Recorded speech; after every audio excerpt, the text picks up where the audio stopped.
So pull-ups வந்து எப்படி கிளீனா பண்றது நான் ஃபர்ஸ்ட் டெமான்ஸ்ட்ரேட் பண்றேன். சோ ஃபர்ஸ்ட் என்ன பண்ணுவீங்கன்னா உங்களோட ஷோல்டர் வித்துக்கு நேரா நீங்க வந்து உங்களோட ஹேண்ட் பொசிஷன் வைப்பீங்க. ரொம்ப வைடாவும் கிரிப் பண்ண மாட்டீங்க, ரொம்ப க்ளோஸாவும் கிரிப் பண்ண மாட்டீங்க. தென் புல்அப் பார்ல ஹேங் பண்றீங்க. ஃபர்ஸ்ட் ஸ்கேப்ல ரைஸ் பண்றீங்க. தென் புல்அப் உங்க சின் வந்து புல்அப் பாருக்கு மேல போணும். தென் ஸ்லோவா கண்ட்ரோலா கீழே வருவீங்க all the way down. So இதுதான் கிளீன் புல்அப்ஸ். நான் ஒர்க் கூட பண்றேன். ஸ்கேப்லா புல்அப்ஸ், புல்அப் பாருக்கு மேல சின் போகுது, அண்ட் தென் ஸ்லோ அண்ட் கண்ட்ரோலா கீழே வரும். சோ நிறைய பேர் புல்அப்ஸ்ல வந்து என்னெல்லாம் தப்பு பண்ணுவாங்கன்னா, ஃபர்ஸ்ட் திங் வந்து ஃபுல் ரேஞ்ச் ஆஃப் மோஷன்ல யாருமே புல்அப் பண்ண மாட்டாங்க. ஜஸ்ட் பாதி மட்டும் தான் மேல போயிட்டு வருவாங்க இந்த மாதிரி. இது வந்து கிளீன் புல்அப்ஸ் கிடையாது. செகண்ட் என்ன தப்பு பண்ணுவாங்கன்னா, ரேஞ்ச் ஆஃப் மோஷன் யூஸ் பண்ணாங்க. அதாவது உங்க லெக்ஸை யூஸ் பண்ணி கிப் பண்ணி புல்அப்ஸ் பண்ணுவாங்க.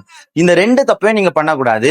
கிளீன் புல்அப்ஸ் நான் டெமான்ஸ்ட்ரேட் பண்ண மாதிரி தான் நீங்க பண்ணணும். இப்போ உங்களுக்கு கிளீனா வந்து எப்படி ஒரு புல்அப் பண்றதுன்னு தெரிஞ்சிருச்சு, பட் பண்ண ஸ்ட்ரகிள் பண்றீங்க ரைட்டா?